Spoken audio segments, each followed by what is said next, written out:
महाराज जी जब मुश्किल में थी तो कभी शिव जी से बोला, कभी दुर्गा जी से बोला, कभी राम जी से बोला, तो काम कहीं तो बन जाए ऐसा। तो पर महाराज जी ऐसे अलग अलग भगवान को बदलना, तो कोई देवता नाराज तो नहीं हो जाएगा, पहले मुझसे बोली फिर अभी उससे? नहीं तो काम भी पूरा हो गया क्या?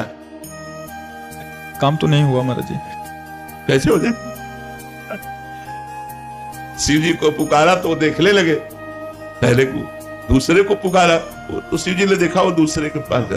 देखो हम एक आपको उदाहरण बताते हैं, अगर एक कुत्ता इस दरवाजे में पड़ा रहे कहीं जाए ना, तो उसका ना जाना हमको इतना प्रेरित करेगा कि वो एक दिन भूखा भले रह जाए, दूसरे दिन से भूखा नहीं रहेगा।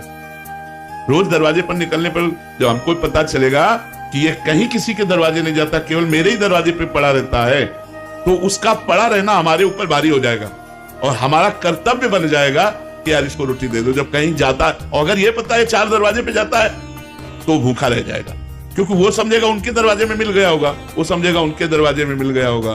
तो इसीलिए हमको भगवान की अनन्य भक्ति करना चाहिए।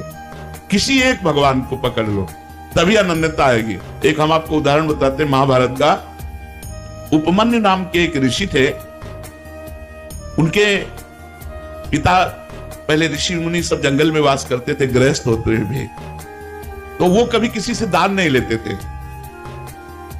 एक दिन उपमन्यु जी उस ऋषि के घर गए बालकों के साथ खेलते हुए, जिनके जजमान थे, तो वहां उनको सुंदर दूध पीने को मिला जो कभी जीवन में नहीं मिला था, क्योंकि जंगली फल मूल से गुजारा करने वाले ऋषि थे। उपमन्यु जी ने अपनी मां को आके कहा, मुझे दूध दीजिए जैसा मैंने उनके घर में पिया। तो उनका, तुम्हारे पिता किसी जजमान का दान नहीं लेते, इसलिए हमारे पास न गाय है, न सुविधा है, न दूध दे सकते हैं हम। वो हट कर लिए। तो एक जंगली चावल होता है, उसको पीस करके उन्होंने पानी में पिलाया कि लो। तो उनका, नहीं ये दूध नहीं है।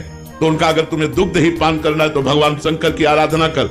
बड़े आवेश में कहा, और जो चाहेगा तुझे प्राप्त होगा। तो उनका, मां फिर मुझे आराधना का नियम बताओ। तो उन्होंने नियम बताया और पंचाक्षरी मंत्र उनको दिया।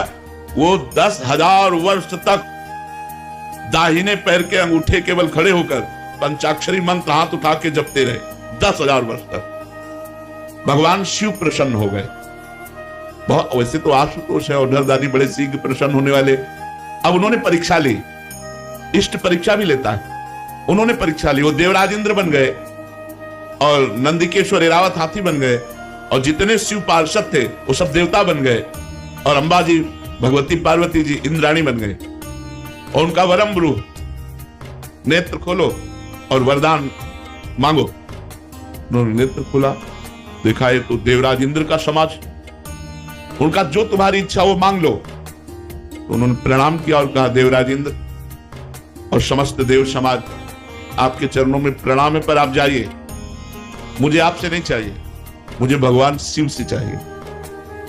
चूंकि भगवान शिव ही थे तो उपहास करने लगे। तो उनका, सावधान, मैंने ना आपको बुलाया है, ना मैंने आपसे मांगा है, आप स्वयं आए हो तो हम आपको नमस्कार करके वापस भेज रहे हैं। पर यदि आप हमारे इष्ट की निंदा करेंगे तो आप ऐसा ना समझिए, हमारे इष्ट के मंत्र में इतनी ताकत है कि मैं एरावत सहित तुम्हें अभी भस्म कर दूंगा।